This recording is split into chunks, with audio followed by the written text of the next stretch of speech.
Okay. Good evening, everyone. Good afternoon. Victor, can you hear me well? Yes, Esther, I can hear you. Good evening. Okay. Okay. So we have a few people online who have joined us already. Thank you all for joining us this evening. We have Victor online from Yara, and we'll be joined by Solomon, the head of agronomy at Bukoola, in just a short while. So if you can just give us like 2 more minutes so that we have people joining and Solomon online, then we'll kick off our EzyToks this evening.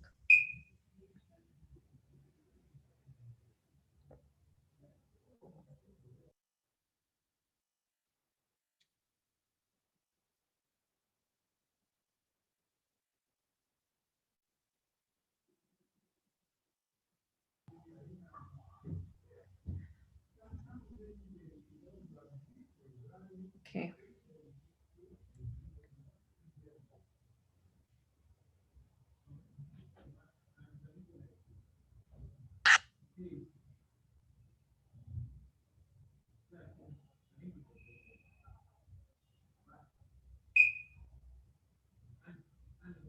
Mm-hmm.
Okay, so good evening once again. Thank you all for joining us today. We are having our next episode on the EzyToks. My name is Esther Carwera. I from Easy Agric. I'm very happy today to host Victor Otieno from Yara. We had Victor last week and we've been privileged to have him again.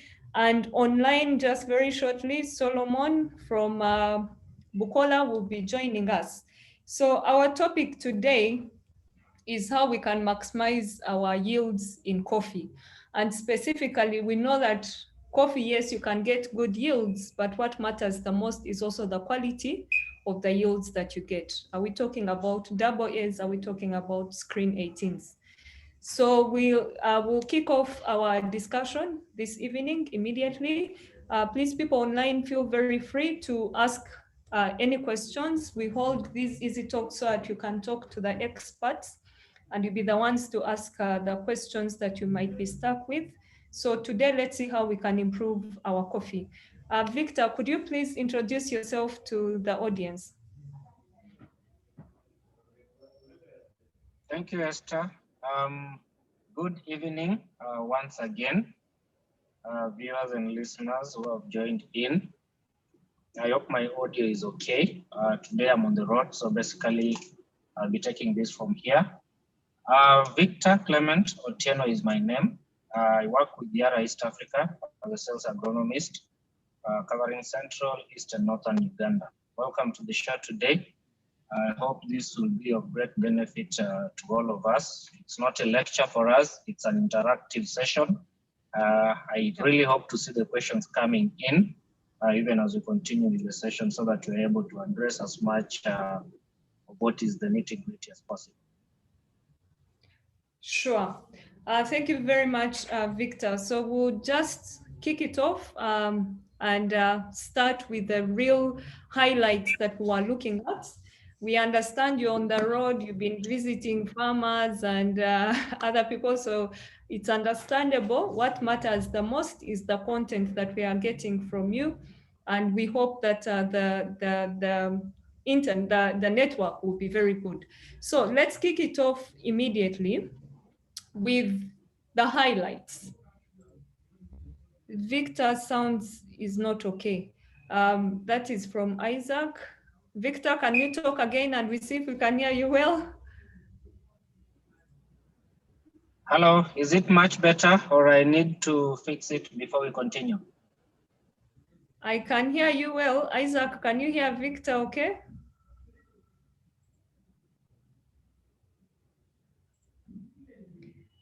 Can someone put in the chat whether they can hear Victor well? Just send us a text in the chat.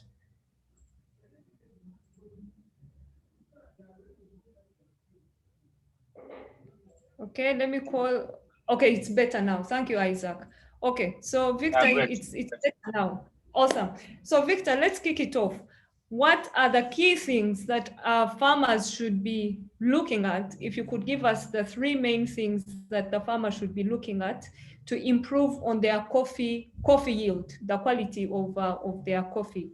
So again, today we are laser focusing on, is it double A or it is screen 18? Because at the end of the day, what a farmer is looking at is how much they are paid when they deliver the coffee to the off-taker.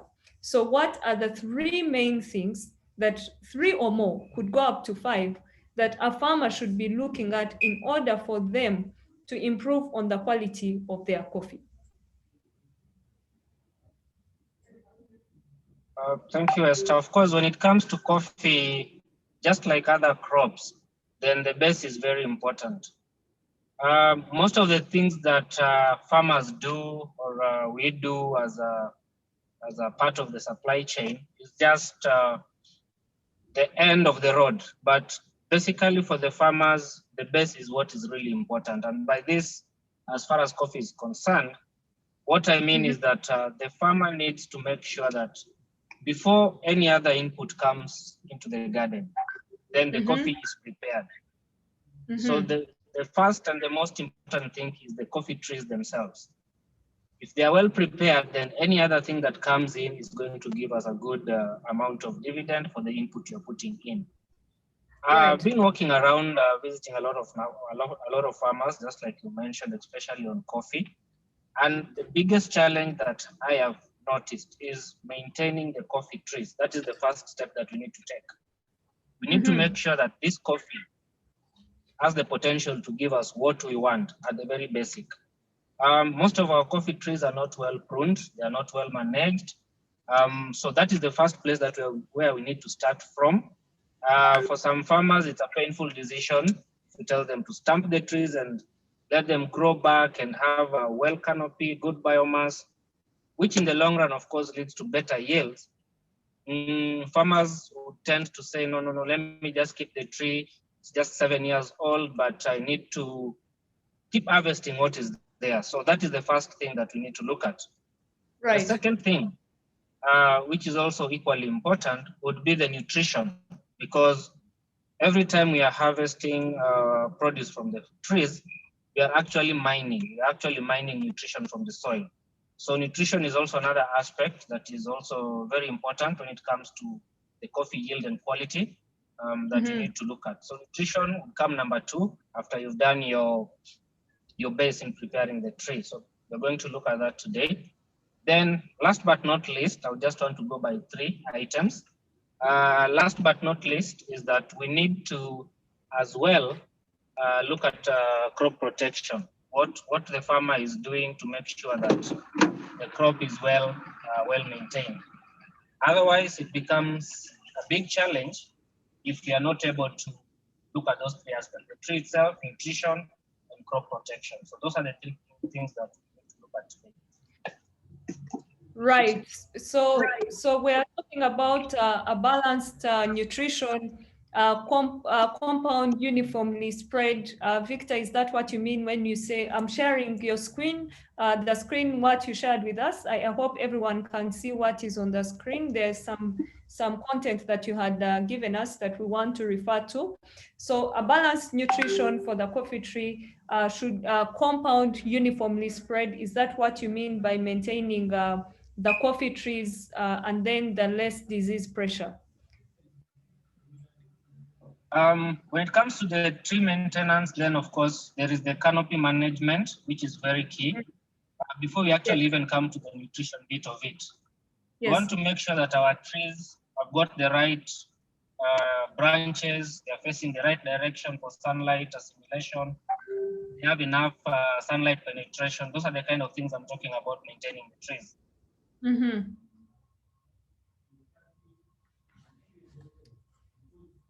Victor, are you there?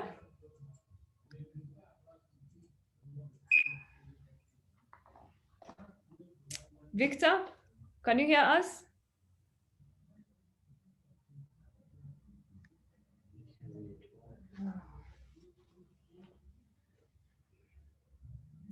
Victor? Okay, Victor, can you hear me? Yes, Esther, I can hear you. Are you able to hear me? I think there's an interruption. Yeah, so there was an interruption in your network. If you find it very hard, you can, it's okay for you to switch off your video. If it becomes very hard, if you have issues with the bandwidth, I think it's fine for you to switch off your video if you have issues with the bandwidth so that we can maintain it. Perfect. So let's go straight into the nutrition for the coffee tree. I think as Solomon joins us along the way, we'll be talking about the disease pressure on the trees and what is the effect on the yield, be it on the volume and on the quality of the berry, on the quality of the coffee that comes out. Now let's go straight to the nutrition. The nutrition schedule that is needed for a coffee tree. And Victor would like you to be as specific as possible to tell us what leads to screen 18 when it comes to nutrition. What leads to a double A when we are talking about Arabica coffee? So let's go just dive into the nutrition package for a coffee tree that would lead us to getting either more of screen 18s and more of the double A for the people who are doing Arabica coffee. Thank you, Esther. For the quality, that is the quality of the beans, allow me to move a step back and still talk about the tree, then I come and talk about nutrition. Okay. From experience and from literature, science, and farmer practices that we've seen around, it is said that the grade AAs or the screen 18 coffee only comes from the primary branches. So if you're maintaining your coffee tree, then the primary branches are your gold mine. That is where you're going to get your grade AA or the screen 16 in this case. So if your tree is not well maintained, that you're not having your fruit on the primary branches, then you're almost 90% sure that you're not going to get the screen 16 size of the berries. So the first step is to make sure that when you're pruning your coffee, it is done in such a way that the branches, the primary branches, are able to produce more flowers as compared to the secondary branches. What I mean is that if you can see on the photos being projected, where you're seeing the ripe berries, yes, those are the primary branches. There's the branch that comes straight from the stem. That is where you get your grade AA of coffee. Then if you get a branch from where the coffee is, if you can see on the screen, any other branch that comes out of that will be a secondary or a tertiary. And those ones are not able to give you the screen 18. So those ones will be giving you the 16 and the 14s, depending on your crop maintenance. So first of all, we need to ensure that our pruning is done in such a way that we are able to get most of our flowers coming from the primary branches. So that is the first step. The second step now would come into feeding what we already have. yes. what actually happens for coffee, and this one goes out to all the farmers, is that in the life cycle of coffee, coffee needs stress, mainly from sunshine or that small drought period that normally occurs. It is very good for coffee to initiate the flower buds. So when you're done harvesting your coffee, then it is good to strip your coffee of any berries that are either diseased or did not do well. Make sure the trees are clean. Make sure there is enough direct.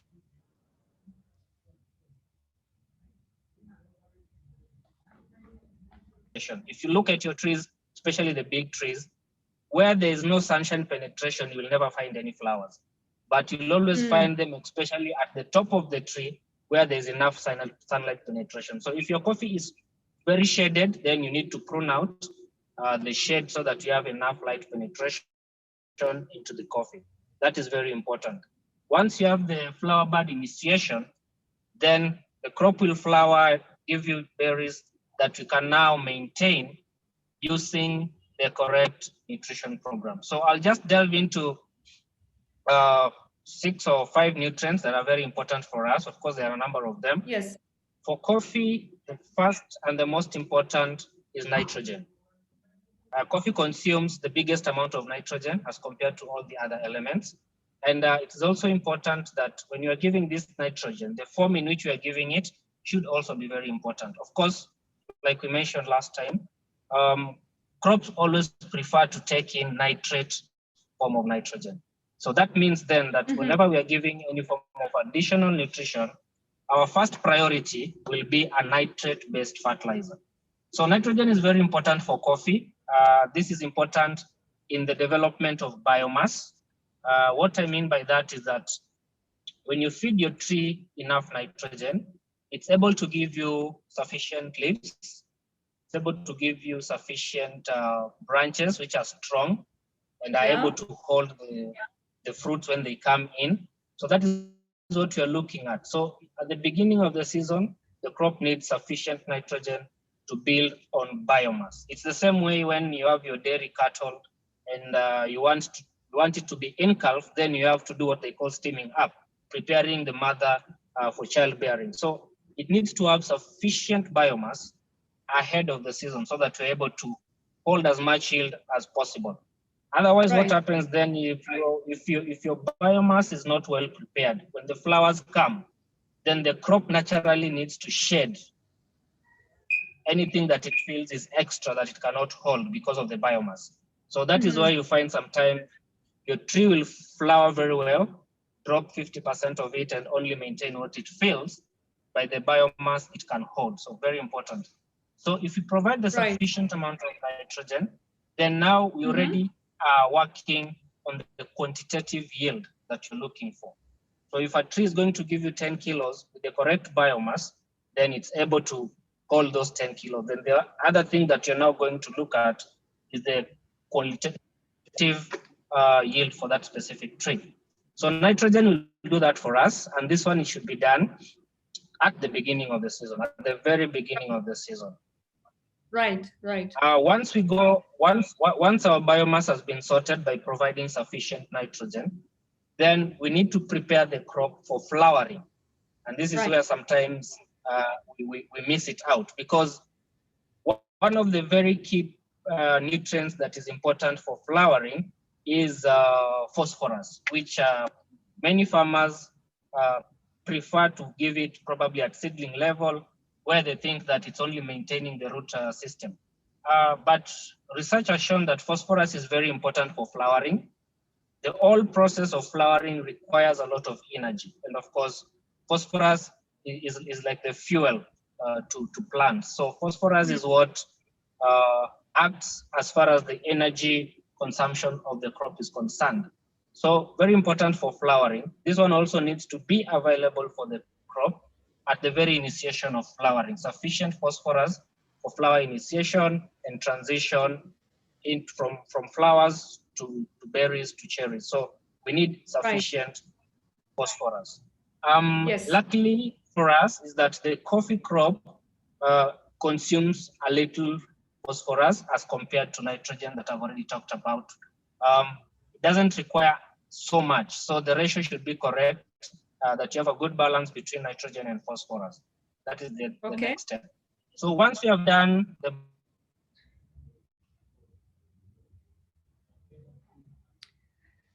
Okay, we keep losing where we are looking Victor. at the quality. Sorry? Victor, we had lost you. I don't know what interrupted your network, but could you just get back to what you just said? I think we had up to. Can you hear me well, Victor? Your bars are showing me red. Yes, yes, Can I you hear can me hear well? you. Okay, great. So we had where you talked about the phosphorus for flowering, and you just told us that luckily enough, the coffee tree doesn't need so much phosphorus, like the same way it needs the nitrogen. So we had that bit, and we kind of lost you when you are transitioning to something else. Could you carry on, please? After. Sorry about that. So once we have the flowering, then the next stage is for us to ensure that we are maintaining the flowers into fruits and finally into cherries. So at that point now we are moving to the qualitative aspect of yield, where now Right. other nutrients like potassium, boron, calcium, zinc, sulfur come in and play their very important roles. Nutrient like potassium is very important in the quality of the coffee. One, it ensures that you get uniform ripening of the berries, which is an advantage, especially if you want to pick. It means you spend less on labor if you're able to pick more cherries at any given initiation time for harvesting. It also plays a very important role in terms of cup quality, which is very important. So those ones we really need to ensure that we have sufficient levels of the coffee, of the phosphorus, of the potassium for the coffee. Another element that is very important for coffee is the calcium. You know, calcium is like a building block. When you're doing a construction and you want your building to be strong, they use steel with the mortar and all that. So calcium is just the same. It plays a very important role in ensuring integrity of the cell structure for the plant to be strong, avoid breaking stress and things like that. Besides the normal nutritional functions of the crop, that one also plays a very important role, ensuring that the cell is well formed and that the crop has got the right integrity for even other elements to work properly. Right. Besides the function of the nutritional benefit of having sufficient calcium in the crop, enough calcium also plays an important role in protecting the crop from things like diseases. You find that if you have got enough calcium in your crop, then you even get less diseases like coffee berry disease, because your cell walls are stronger, they are more resistant to infection. You get less issues with fruit drop, you get less issues with flower abortion and all that. So the level of calcium that we give to the crop should also be very sufficient. And this is a point I'm going to really dwell on because most of the fertilizer nutrition that we provide do not have sufficient levels of calcium that the crop needs. The next important, the other important element, I just want to talk about 5. The last one is, the last 2, there's zinc and there's boron as far as coffee is concerned. When it comes to zinc, zinc and calcium and boron play very important roles as they collaborate in the way they work. When your crop has got enough calcium, then it means you're more protected. It's like a fortress. But again, you need boron so that the crop is more malleable, yeah? Because I've found instances where farmers have fed the crop is too heavy and it is breaking because it's not malleable. So that is the work of boron. So when you supply your crop with boron, then the crop becomes strong because of calcium. But again, it's not so resistant to the changes in terms of bending and all that, where the crop needs to bend the branches because of heavy berries so that it does not break. So that is what boron does. Another important aspect of boron is that it is very important in seed formation. And of course, for coffee, you're harvesting the seed. So the better seed quality you have, the better yield you get. So that is one aspect of the qualitative yield.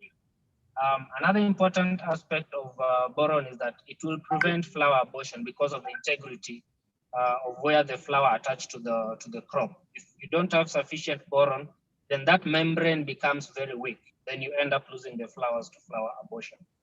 Last but not least, as far as boron is concerned, in some instances where you're getting a new flush, like this season that you're just going into in most part of central and southwestern where we grow coffee, you find that just after the dry season, you get the new flush. So if the boron is not sufficient, then the growth is not very good. You find the internodes are short, the leaves are not well formed, and you might think it's a disease, but it's actually a boron deficiency. So all those contribute to the lack of good canopy. And of course, at the end of the day, if your tree is not well lived, the canopy is not good, then you end up not getting sufficient yield because the biomass is less. So those are some of the 5 elements that I feel at this point are very important to discuss, to be discussed with us. And of course, delving into the detailed solutions that we offer as Yara would also come in probably at a later stage. If we get any specific questions as far as the nutrition is concerned, later on, then we will be able to handle those ones. But at this point, then those would be the key elements that I feel are very important for the nutrition of coffee. Okay, thank you very much, Victor. Those are very, very important points that you have brought forward. To be honest, if I look at all the 5, I think there were almost 6. You talked about nitrogen, phosphorus, potassium, calcium. When you are talking about the last point, you kind of brought in zinc and boron, but you've dwelled a little bit more of boron. So I don't know what exactly zinc is supposed to do, or does it do the same thing as boron?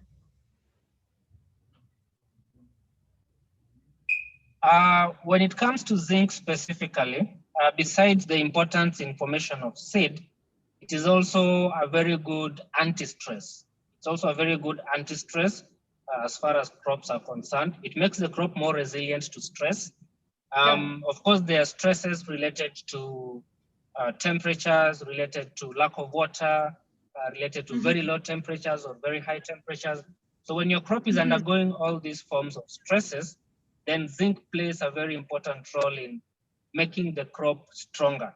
And what that means is that when these stresses are over, then the crop is able to pick up more quickly when there's sufficient zinc as compared to when the crop does not have sufficient zinc. So that is also a very important point that I should have brought across. Okay, very, very well said.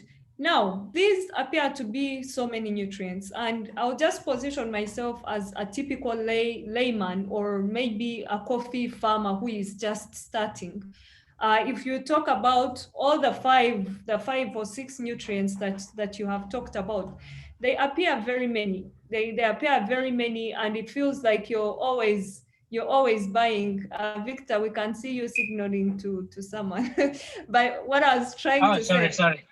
No, it's okay. It appears like a farmer has to buy so many products for their coffee tree to actually get sufficient nutrients. And if I can just quickly recap for everyone who has joined us, Victor has already started on what are the key things that you need to maximize your coffee yield, but importantly, to look at the quality of the coffee that you get. And one thing that has stood out for me already is that for more double A's or more screen 18s, they come from the primary branches. So it is very important for you to prune your coffee trees to make sure that the primary branches are also receiving sufficient sunlight. And as Victor was going along, Victor, please feel very free to correct me. You talked about nitrogen that mainly contributes to the yield volume. So nitrogen that people normally put at the start of the season is mainly for yield. But it doesn't contribute so much to the quality of the bean that you get at the end of the season. Is that so? Of course, there's a small percentage of quality yield, but the bigger Yes. percentage of nitrogen contribution to yield is in quantity, the amount. Yes, that is true. Okay, so let me ask a question. And this is a point where we ask the audience, the participants, please feel very free to raise your hand and ask a question. You can send in the chat and ask any question on this nutrition program, because at the end of the day, we want to make sure that the money that we invest in this coffee, we are actually getting it back at the end of the season. What is the ideal volume of coffee per tree? What is the ideal volume that you can get? You can put it at either what they call FAQ, or give us the different volumes per tree. For a well-fed coffee tree, what would be the ideal volume? When it comes to yield for coffee, I've seen all the extremes there is. From 1.5 kgs of FAQ to 35 kgs of FAQ, it's a very big range difference as far as the yield is concerned. On one coffee tree? One coffee tree? Yes, on one coffee tree. 35 kgs of FAQ. Yes, but you see now, it is a process that one takes time. It takes a lot of dedication. So on all those extremes that we are in, it only shows the possibility of how much more we can do in terms of the coffee yield per tree. Right. And the good thing about coffee is that it is a perennial crop.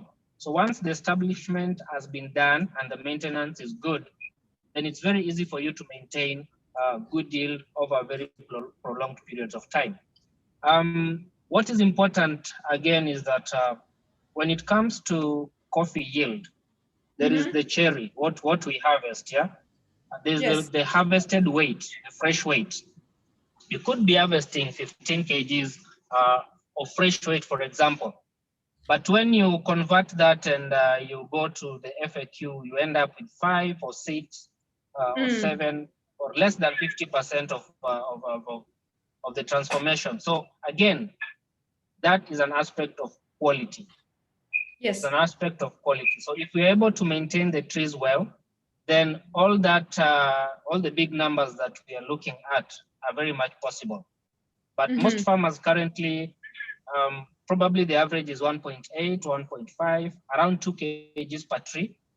And farmers are aiming now probably to start doing 10 kgs, 12 kgs on average. So if we're able to move that up to that specific point, then we can move probably over a period of 2 to 3 years to even better yield. But the possibility is there. You can even get 35 or even 38 per tree. Okay. Those are the things that we really need to be looking at as time goes by. Yes. Okay, very well. So we have a question in the group chat. I think the first question that I'm seeing is from Julius. Where can we get a fertilizer with all these elements? That's a very good question, Julius. I think Victor will get into that. And you also tell us the specifics of at what point do you apply the nitrogen, which fertilizer do you need to apply? I think you had hinted on that to be at the beginning of the season. But all these different nutrients that you have talked about, at what point do you apply them? We'll go into how do you apply them and which fertilizer can you use? Can you answer that first? Yeah, sure. That is very important. I am intentionally leaving that. I had intentionally left that, sorry, so that once we understand what we need and why we need to give it, yes, then it's very easy for us then to decide what it. Unlike the point where we are saying now, this is the package, this is the product, then we're going back to what it's supposed to do now. The first idea is we need to understand what our tree needs, why we need it. Then we now go to what is available for us to supply this and at what quantities. Then it becomes very easy and even the timings become very easy. When you're going to the shop to get your fertilizer, then there's no chance of mistaking what to pick for that very specific timing of the season. Right. What we need to understand is that if you're targeting to do the biomass, then we have to supply nitrogen. You had mentioned that we have a lot of nutrients that we need for this specific tree to give us yields. You may need a lot of products per se. Fortunately for us as Yara, that would not be the case. We have a product that has got all these ranges of nutrition, and then probably one or two others just to go to the specific quantities and volumes that we need for coffee. So allow me to delve straight in to a product we call Yara Java. Yara Java is a coffee-specific product, NPK, compound fertilizer. What it does is that it has got the three major nutrients, which is nitrogen, phosphorus, and potassium, at the rate of 22, 6, 12. So that ratio is not a mistake, like I always want to say. We've talked about nitrogen, which the coffee crop needs in very large quantity. That is 22% for the product. We talked about phosphorus, which is also equally essential, but the crop needs only a small amount of it. At this case, we're having only 6% of it. Then potassium, which the crop needs as well, but at a higher level than phosphorus. So this case, we have 12%. So if you look at the harvest, if you look at the coffee you harvest, if you take it to a lab for analysis of the nutrient content, then you'll realize for every 1 part of phosphorus you get, you'll get 2 parts of potassium and 3 parts of phosphorus. Yeah. So could you first repeat that, please? 3, 1, 2. Okay, 3, 1, 2. Okay. 3, 1, 2. Yeah. So for every part of phosphorus, for every part per million of phosphorus you extract from the coffee yield, you will realize that the crop needs 1 part of phosphorus, 2 parts of potassium, and 3 parts of nitrogen. That is why the product has got 22, 6, 12. The ratio is 3, 1, 2. Okay. Now the levels in the bag then will depend on how much the crop will need. So that is why that ratio is like that. Then of course, to add on that, we have on the bag, we have magnesium, we have sulfur, we have calcium and zinc. So those are the products, the nutrients that you find in a bag of Java. Of Java, okay. All of them, 7 nutrients. Yes. Okay. So this one, go on. Sorry? Go on, please. Go on, this please. one will so this one will give us the nitrogen plus the other 2 primary nutrients and 4 of the other macronutrients. So that one will play a part in the biomass creation because of supplying nitrogen. It will also play a part in the quality of the berries in terms of phosphorus, potassium, magnesium, sulfur, and zinc. So that is it. Then we also have another product called Yara Liver Nitrabo. Okay. Nitrabo is a nitrogen calcium fertilizer with boron. And the very unique aspect of Nitrabo is that the calcium is 100% soluble, 100%. So what that means then is that whatever amount of calcium we are going to supply from the bag, 100% of it is available for the crop to uptake.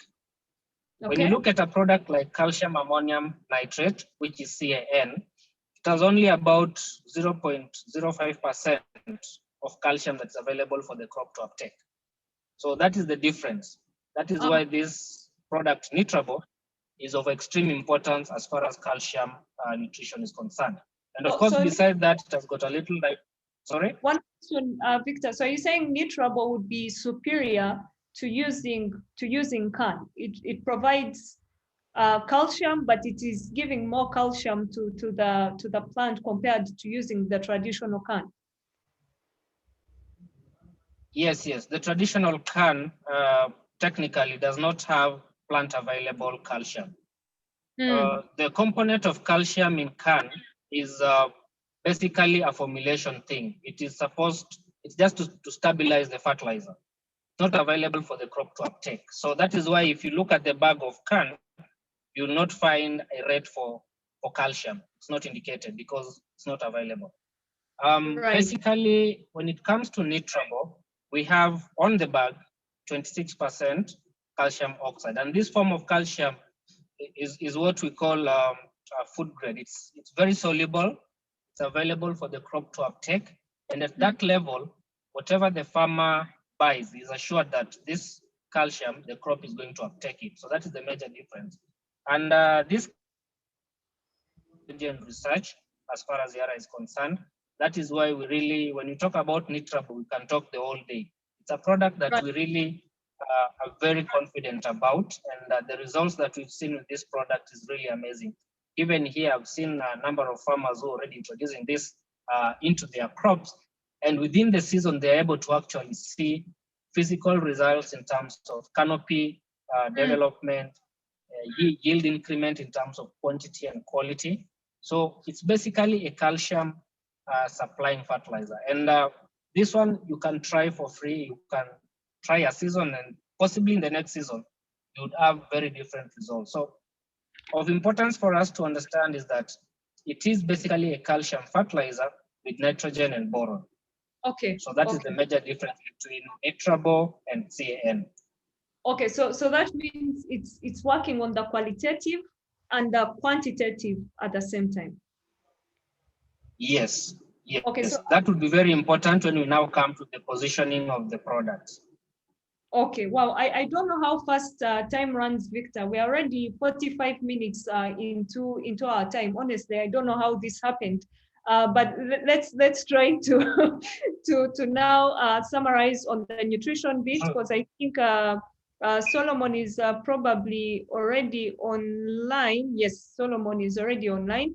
So far we've heard about two products that are very important from Yara. That is the Yara Miller Java that you need at the planting time, the start of the season, mainly looking at supplying the plant with the nitrogen for the biomass. And the second one that you have talked about is the nitrable, that supplies the calcium, a little bit of, supplies calcium, boron, and some bit of nitrate. I hope I'm being a good student here. Please correct me if I'm wrong. Yes. Okay. Yes, okay. you are. Yes, you are. Okay, so that is correct. So are these, as we kind of pause on the nutrition and go to the disease side and the pest management, would we say that these are the key products that a farmer needs, the Yara Java and the nitrable, for them to start seeing an increase in their yield when it comes to volume? But most importantly, to me, what is very important is how do I get more double A's and more screen 18? Would we say that these are the two most important products from Yara? Yes, those are the two key products that are going to give us both the qualitative and the quantitative yield. So that is a very key aspect that we need to look at. Yes, those two products would be sufficient. Okay, you've been moving out in the field in Uganda, and you've seen the way the season has been. The farmer, first of all, the rain is on and off. Now we are getting some price shocks. And what we're trying to do now is for a coffee farmer who has at least already planted, they should be able to get the best yield so that they can recover back their money.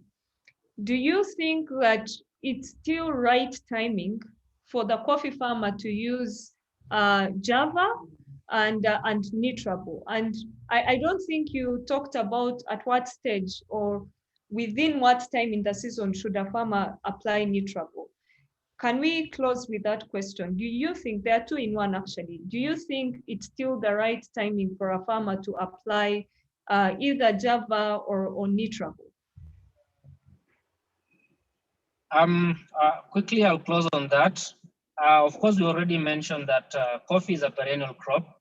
Yes. So we are not only looking at productivity in the current season, we're also looking at a continued productivity in the upcoming seasons. So these products are placed in such a way that it's not a one-time benefit, it's a continuous process.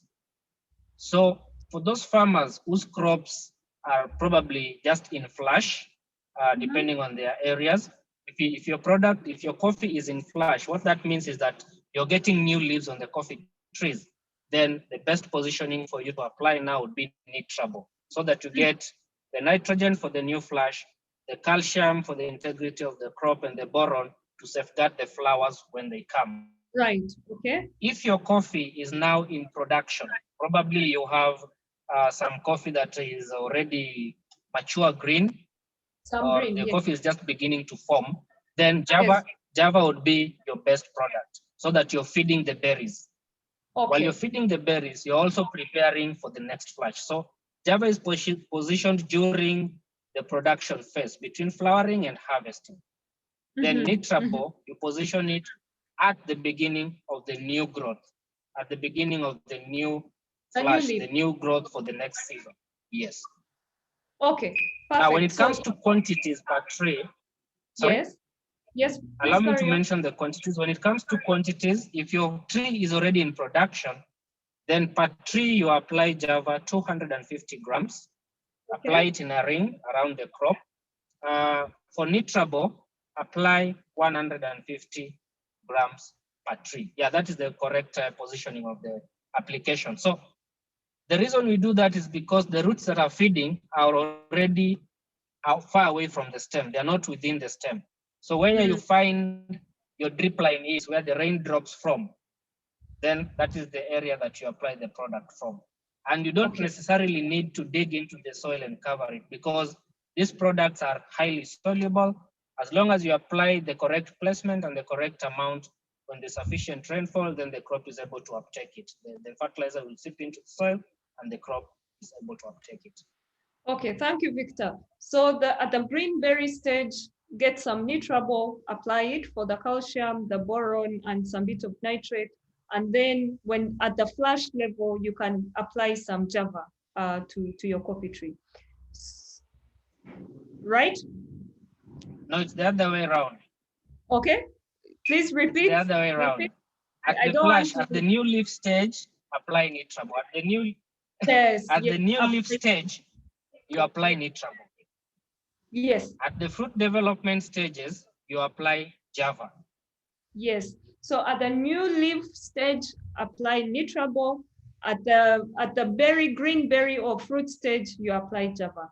Okay. So for people who would like to also access all these Yara products at the very best prices, please feel free to download the EzyAgric app, EzyAgric. It's on Android phones. For those who do not have Android, you can go to ezyagric.com and you can also make your order from there. And within the chat, we are also providing you a number where you can call us and we'll deliver this to you. You don't have to come to us, but we can deliver to you. We'll also share with you this content so that you can have more on the information that Victor has shared with us. So our time is fast spent. We might have to borrow our 10 minutes that we didn't use at the start of the session. Let me go to Solomon. Solomon, are you online? Yeah, sure.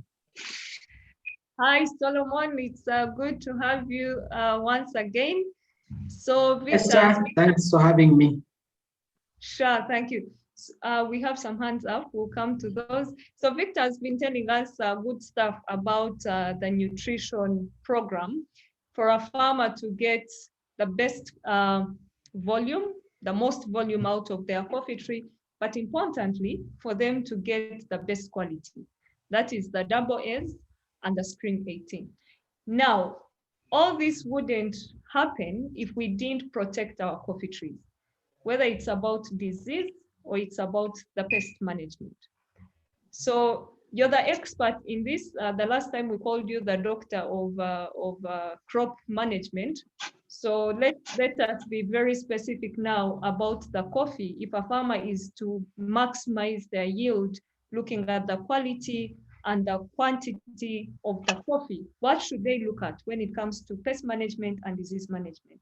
What are the key things look at. Great. Thanks, Esther, and a good evening to all our viewers and those who are attending today's webinar. You're doing a good job because one of the key success factors in farming, irrespective of the crop enterprise, is knowledge.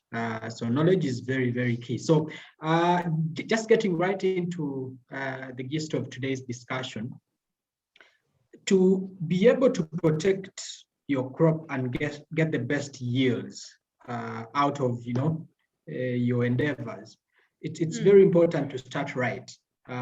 We in crop protection do not believe that protecting crops against diseases and insect pests is a moment, or it's an intervention at a particular period of time. No, it all starts from when you choose to go into the coffee enterprise, because the selection of the coffee seedlings is very key.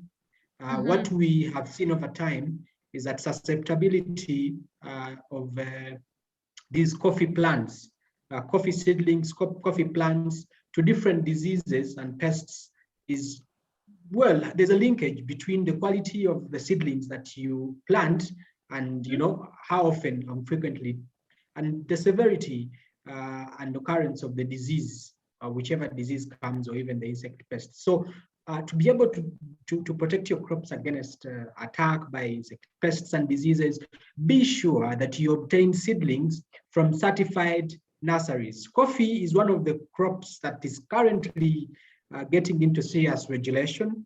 So if planting materials are actually regulated, so be sure you get planting materials from certified nurseries, those that have been certified by Uganda Coffee Development Authority and licensed therefore to provide such materials. So we will speak to the general establishments. The selection of the land is very critical, depending on which variety that you're going to grow. And that gets us into the nutrition, which my brother Victor has ably presented. It's been quite a presentation there. When you have the nutrition right, chances of suffering from diseases, your crops getting so many diseases and attacked by insect pests and therefore loss get to diminish, because good nutrition puts crops into a position where they can try to keep doing better and fight for themselves, such that they are not as much affected as they would otherwise be if they never got good nutrition. I think he has talked of different nutrients and the role they play in ensuring that these plants are able to resist diseases. Actually, not resist, because resistance is a totally different world. But if we talk about tolerance, so they're able to tolerate even when there's an attack. You're able to harvest something, so you don't get as much loss as you would otherwise get. Now, away from that, what we need to actually appreciate is that in disease management, insect pest and disease management in coffee, it's a matter of what I would call integrated pest management. It's an integration of different approaches that gets us the results that we want. So from getting the right seedlings to planting them in the right place, to giving them the right spacing, to ensuring that the shading is not too much, to pruning very well, to keeping the hygiene, to ensuring that you are able to maintain an environment that encourages, for example, natural enemies, to scouting your garden and ensuring everything is going well, to removing diseased crops as early as possible, those that actually require to be removed, and to a number of things. So generally, I think that's how I'll put it. So it's an integration of different approaches that gets us the right results. Right. Well said, Solomon. So it's not about a copy and paste, right? Because someone said that when I have my coffee trees, maybe I'm just going to use a random product. You're the expert here, but maybe I need Dudas lamectin every season where I have maybe my coffee. But it's about scouting. It's about making sure that your field is clean before you go into using any other product for pest and disease management. Okay, so I have a quick question, and I would ask the participants to please allow us to just go a little bit beyond the time that we had already stated, because we started at 10 minutes, 10 minutes past 4. So allow us to just go a little bit beyond, and please feel very free to send in your questions, raise your hands, send in the chat. These programs, the EzyToks, are set for you so that you can talk to the experts. Now, Solomon, I have 2 questions since we are almost running out of time. When I look at the young trees and the mature trees, which ones would you say are more susceptible to diseases? The young coffee trees and the mature trees? Of course, the seedlings, the younger trees are more susceptible to diseases. Okay. Although we see some diseases occur a lot more in older trees because of the environment in which they grow. You see, the younger ones are more spaced. The requirement for nutrients may not be as much as that of the already bearing fruits. That means the little that they may be could already be sufficient. And therefore, the disease now prevalence is now even higher in older trees, even when susceptibility could be a lot higher in the young seedlings, in the young plants. Okay, so we're looking more on the younger side. And what are the most common diseases?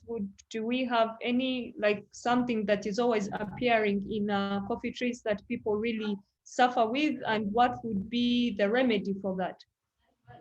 Well, now, because the young plants are, growing very robustly and, with a supply of nutrients that's pretty much sufficient for their growth, save for situations where you have soils experiencing salinity, and therefore nutrients are unable to, the plant is unable to take up even when nutrients could be available, but in forms that the plant cannot take them up.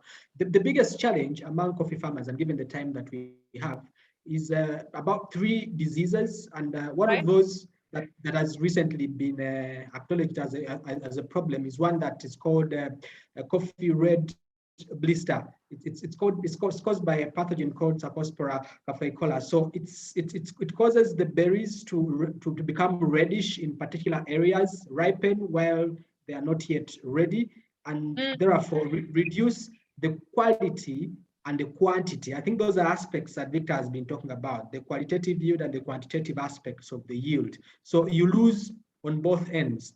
The other diseases include the common coffee leaf rust disease, which is also caused by biotrophic fungi, and then the coffee berry disease, where berries also dry when they are still young, ripen, dry when they are still young, and fall off the tree. So those 3 diseases are the most common in coffee. And now the good news is, sorry to be talking about good news when we're talking about diseases, that all these diseases, the 3 diseases, the devastating 3 diseases, are actually caused by the same group or category of pathogens. It's a fungi. So it's very easy now to get into the management, because the aspects that we'll be talking about for management of whichever one of 3 of them, the aspects are going to be the same. So those are the most common, reducing both quality and quantity of coffee yields. Okay, and what's the remedy there? What remedy does Bukoola have for that? Do you have anything that a farmer can use in case they identify that disease on their coffee plantation? Absolutely. We have a range of very efficacious fungicides that are able to deal, both prevent and contribute to the curation of these diseases. However, what is more important is actually not what we offer. What is more important is how whatever we offer is going to be used by the farmer to fit into the rest of the other requirements. For example, Harvester XL contains an active ingredient called azoxystrobin. Azoxystrobin is the only one molecule known all over the world for having the broadest spectrum of activity against, almost all ranges of fungal pathogens. So it is able to both prevent and cure. However, for it to be able to deliver the value that is locked in, one must be able to integrate other approaches. One, The pruning must be done. You know, coffee is just one of those crops where pruning is one of those cultural activities that is critical. So pruning must be done judiciously. Hygiene is extremely important. Of course, the spacing we talked about is also critical because it influences the environment. Remember, for disease to occur, there must be three things. That's the disease triangle. There must be a susceptible host, there must be a virulent pathogen, and then there must be an enabling environment. So if we interfere with the environment, we are able to break the cycle and decrease the chances of developing disease. So for example, if we talk about the coffee berry disease, where mostly coffees will drop and during harvest, people will leave them in the garden. The moment you leave them around, you are only helping with the cycle to continue, and you will be chances are you will be experiencing a lot more disease severity even in the seasons to come. So hygiene again is very important. So to be able to get real value or the value that is packed into these products, you must do a number of those so many things that, you know, makes the product fit in perfectly well and gives you the results that you require. Perfect. Thank you so much, Solomon. I always hate it when we run out of time. Like we're still conversing, more things are coming up, but then the time is limited. I think what you're going to share with us is that disease triangle that you just talked about. We can have just like a slide on it or any content on it so that we can put it on the app for farmers to access it and on any of our platforms, because at the end of the day, you don't want to have invested so much in the nutrition and then you have issues coming up and you're not able to get a good harvest. Okay, thank you, Solomon, for the quick content that you've given us on the coffee management. And I think we have like one question. I don't know whether there are any other questions. There's someone who had raised their hand. And please feel free to raise your hand again if we missed you so that you can ask your question. I think, Solomon, you still have a few minutes, and Victor, you're still online. Victor, you still with us? Yeah, sure. Okay, perfect. So please feel free to raise your hand. Feel free to send through your questions. Once again, for all these products and all this information, you can find on the Easy Agric app. Download Easy Agric, EZY Agric from Google Play Store, and if you want to order for a product at the best prices, we'll also deliver to wherever you are. To see Meti Samuel, whether you're in Port Porto or anywhere, just give us a call, and we'll make sure that you receive all these products for the nutrition bit and also for the pest and disease management. Now, there was a question from Moto E. Is this, I think this is to you, Victor. I would request that the person sharing the screen, you share the slide that has the fertilizer program again. So the question is, Victor, is this fertilizer regime for a season, for a year, or for the whole lifespan of the crop?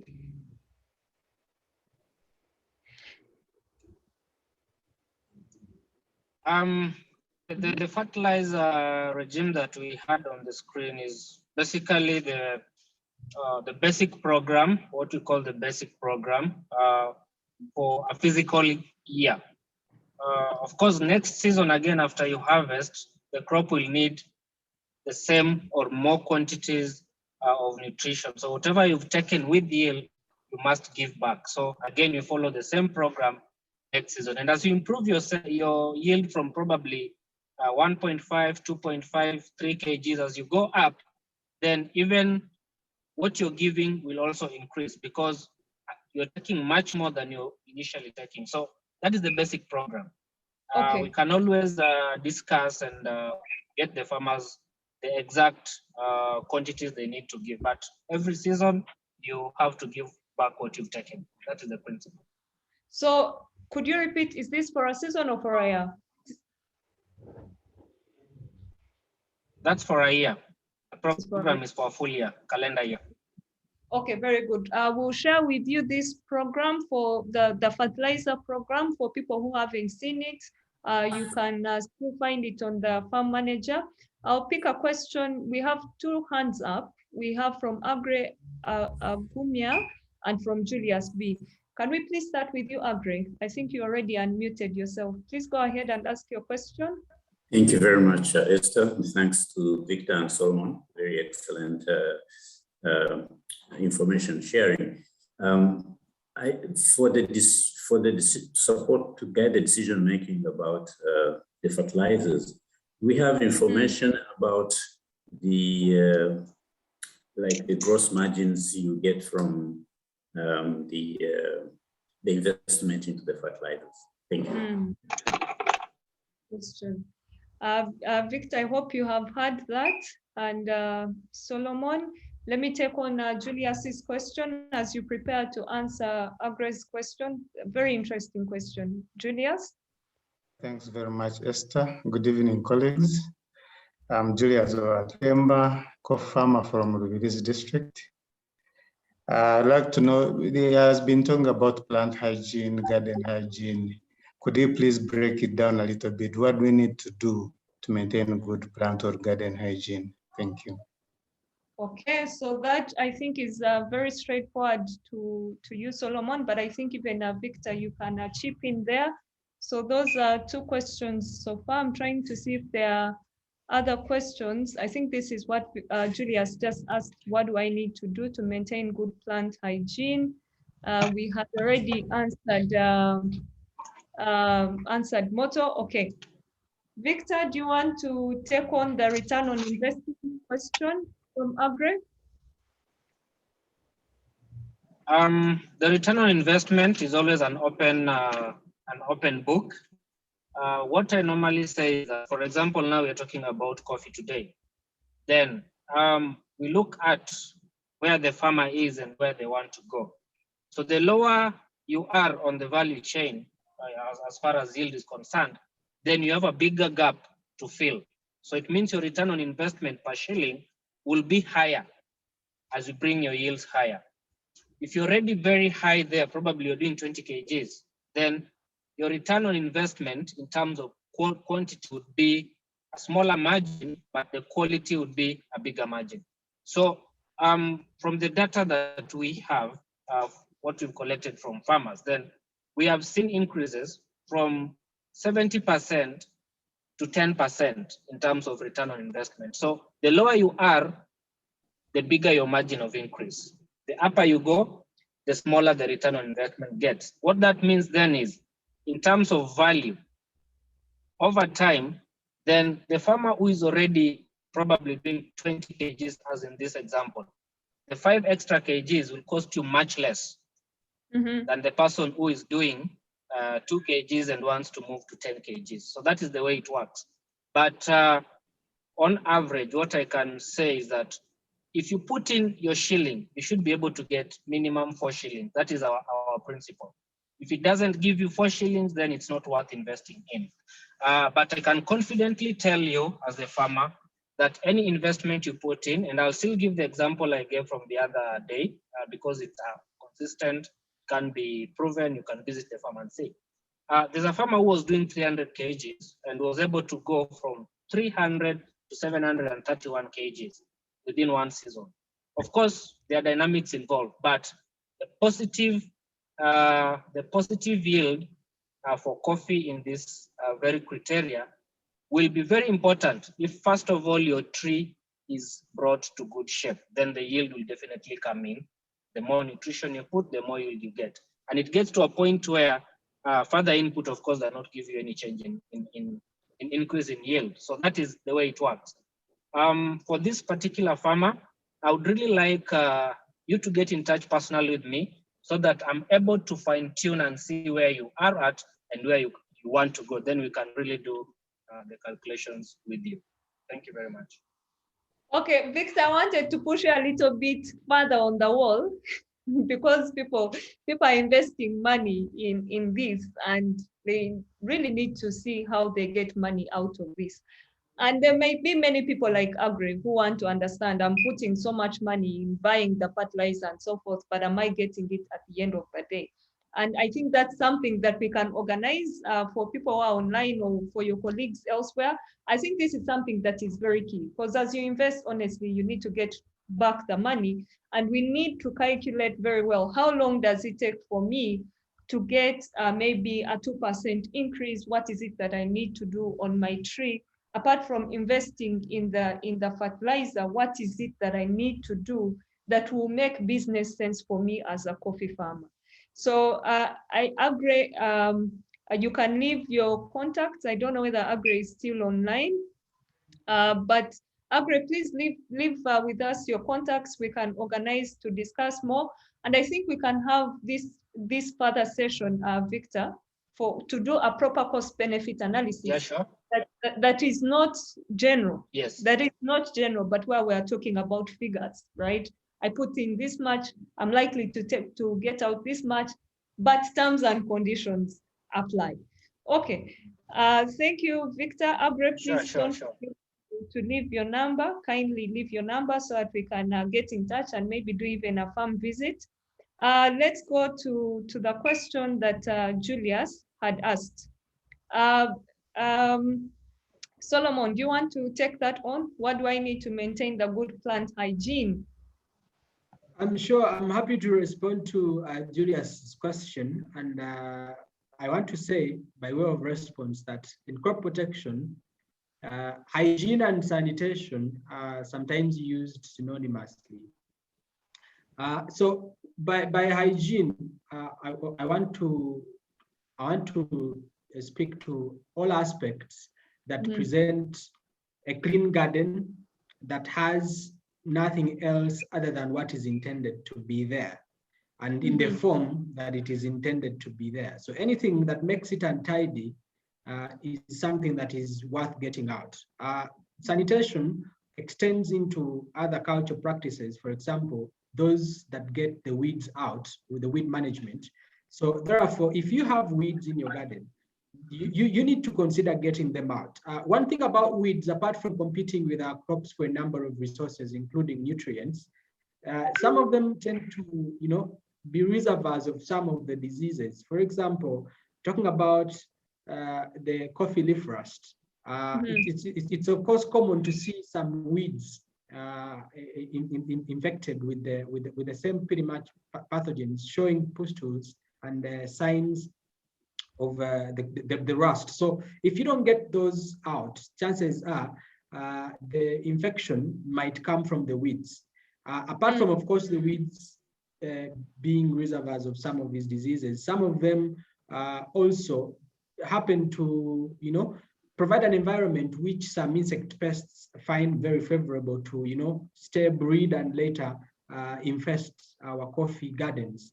But also, when we're talking about sanitation and hygiene, several times, if you have diseases like coffee berry disease and the rest of the other diseases that tend to make coffee berries or cherries fall off from the twigs, either during harvest or as a result of them weakening and no longer being able to be retained on the twig, and they fall down, those must equally be removed.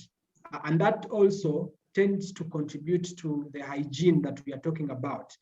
If we didn't get time to discuss other aspects of crop protection, especially the insect pests, one of the problems in insect pests of coffee being the black coffee twig borer, where it is actually a requirement, if you're getting into the control, to ensure that all twigs that have dried as a result of infestation by the borer must be gotten rid of and burned.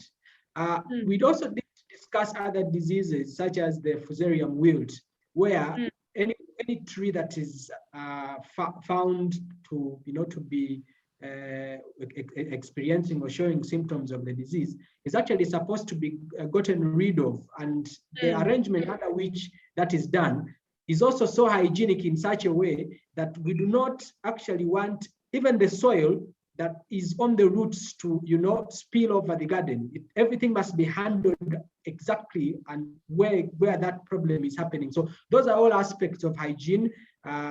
So ensure that your garden is clean, no weeds, excess shades are taken care of, pruning is done judiciously. And when you do all that, certainly you'll have a garden that is clean and therefore hygienic, contributing to protection of your coffee trees. Right. Julius, I hope that answers your question. It gives us. Thanks very much, Solomon, for the response. Okay. So Solomon, I think that gives us another to do. Maybe we'll get in touch with you and we get that the hygiene program, yeah? You've talked about the burning, how things should be far away from the coffee tree, how you need to remove all the weeds that you have. Yes, unfortunately, as you said, we didn't get enough time to talk about that. But I think, so now we have the disease triangle. I think you called it the disease triangle, and now the hygiene program, so that we can share this content with the audience. Please, participants, leave your contact and your email addresses so that we can share with you this content. I think just one last question. I don't know whether Julius Caesar, I think you had a couple of questions. I've seen them in the chat, but it could be the last one that we take on. The first one is some testimony. This is very true. Julius, would you like to unmute and talk? Thank you, Esther. And I appreciate the presentations. I know you're doing good work at EzyAgric, Metaju, and the party. And Yara, I also appreciate the science and the technology in the inputs, especially the fertilizers. I think there would be an opportunity for farmers to give testimonies, because I got the answer of the gross margins. I wasn't so sure if I would get it differently. The 4-to-1 ratio is fine with me, but there are so many dynamics in doing the gross margin analysis, and we wouldn't want to mislead. But yes, I would think the farmers themselves can give some testimonies if they use some of these products. That's my observation. Now, the second one, Victor knows that there are some farmers who do their own applied research. And I'm interested to hear his comment on those who prefer to split the fertilizer. The assumption is there could be torrential rains immediately after application. And the farmer says, no, I think I should mitigate that risk. And they split 125 grams into two applications. What is your comment on that? I thank you very much. Thank you, Julius. Victor, can you, as you answer Julius's question, Julius, I would be interested in getting your number, please, for the farmer testimonies. That's a very good point, so that we also hear it from the horse's mouth for people who have tried out this product. Julius, please, if you don't mind, kindly share with us your number.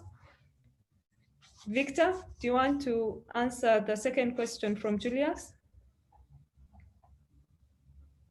Yeah, sure. Split application is actually one of the standard practices that we highly encourage.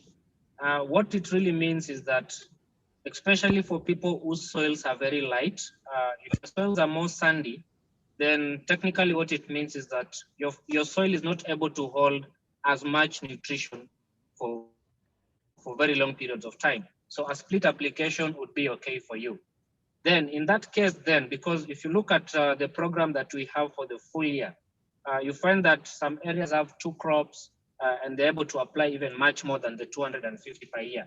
So what it actually means is that what I would just want the farmer to understand is that once you have your annual or your seasonal requirement, for example, if this season you want to apply 250 grams as recommended, either by us or by your agronomist, then you want to do a split. The timing then should be very important. What are you targeting?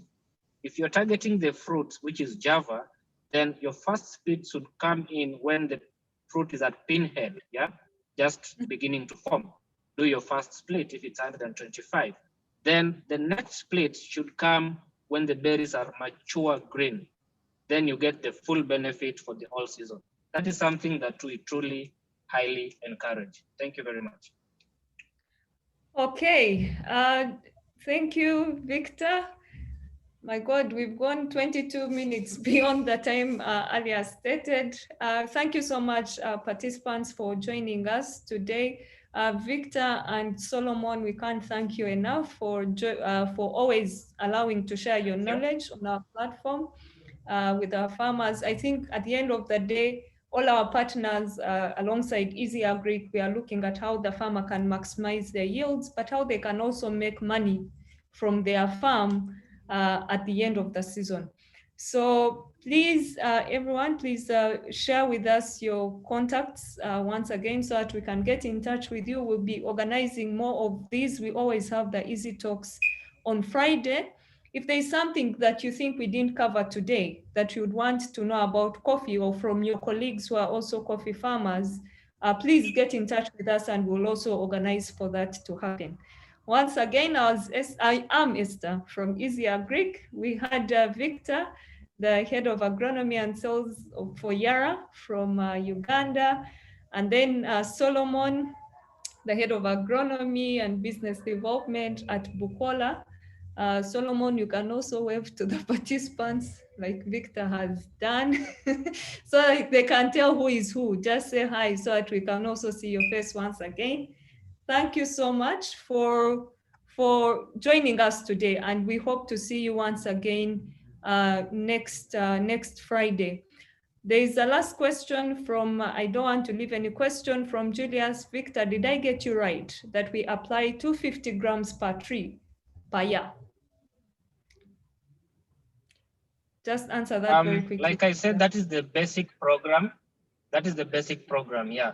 But the recommended amount per year is 500, 250, 250. But for the basic program, you can do your 125, 125. Like I said again, there are different areas, different cropping patterns, which we'll handle later.